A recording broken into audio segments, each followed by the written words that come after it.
Martedì 18 aprile, Sant'Eusebio, è il 108° giorno dall'inizio dell'anno, ne mancano 257 al termine. Il sole sorge alle 6:21 e tramonta alle 20.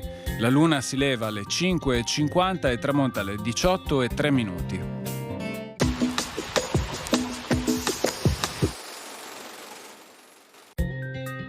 Arrestato Antonio Foscarini sotto la gravissima accusa di aver svelato i più intimi segreti della Repubblica a personaggi stranieri, ricevendo anche denaro da essi.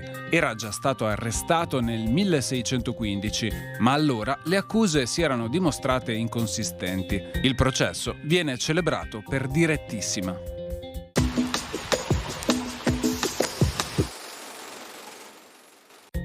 Le previsioni per domani. Tempo da prima variabile, con ampi spazi di sereno alternati a locali addensamenti nuvolosi. Poi cielo irregolarmente nuvoloso con copertura più estesa alla sera. Alcune fasi di precipitazioni sparse anche a carattere di rovescio o temporale. Limite delle nevicate fino al pomeriggio sui 1800-2100 metri. Di sera in abbassamento. Per le temperature minime prevarrà un aumento. Le massime diminuiranno un po', specie sulle zone centro-orientali.